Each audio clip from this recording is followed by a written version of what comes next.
So let's talk about the origins of the neutralization formula and how to derive it and all the different forms of it. So unfortunately this is going to be a long video, but hopefully it will be an informative video. Now, I've written above my head the reaction of sulfuric acid with aluminum hydroxide. Now, the neutralization formula is meant to be used for any generic acid-base reaction, but I want to use this reaction to illustrate what you should be going through when it comes to figuring out how to neutralize acids and bases. And this would actually be true for any titration, but we'll start easy and say neutralization, acids and bases.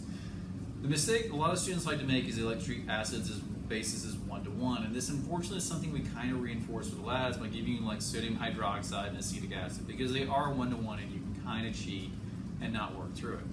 But to derive the neutralization formula, we had to start with a reaction. And what we had to say is, if we were given so many moles of acid, so N sub A, how many moles of base would be required to completely react with that amount? Because the idea in an acid-base titration or acid-base neutralization reaction is that we have the correct ratio of acid and base to make them cancel out, so both the limiting reactants.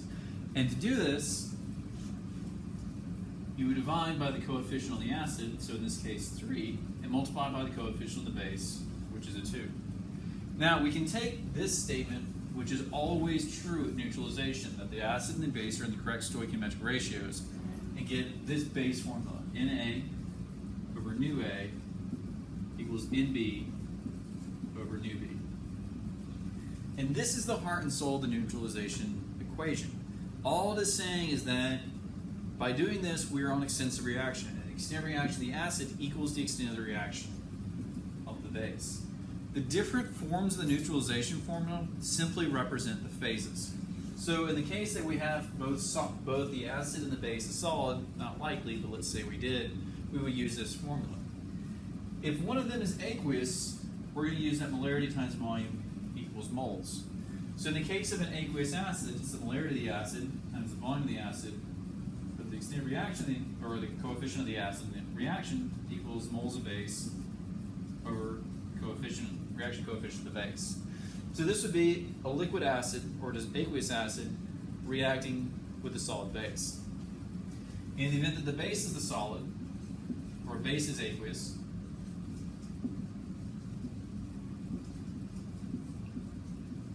we would get this formula. Moles of acid divided by the reaction coefficient equals molarity of the base, volume of the base, over the coefficient of the base.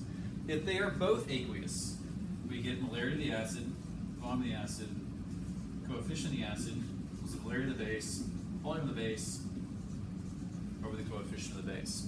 So these are the three forms of the neutralization formula, but really they're all just this, expressing moles in a different way. Which one should you use? Well, again, I'm going to keep saying here aqueous. If our acid or base is aqueous, we represent its moles with molarity times volume.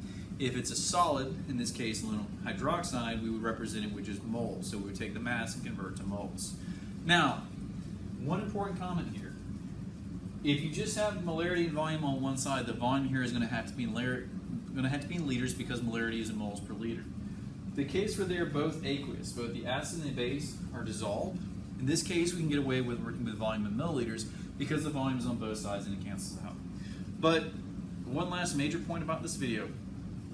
Never assume the acids are one-to-one. And this is, again, a misconception we unfortunately kind of propagate in the lab with the sodium hydroxide acetic acid experiment. Always divide your moles by the reaction coefficients, and this will make sure that you have the correct extent of reaction in case it's not one-to-one stoichiometry.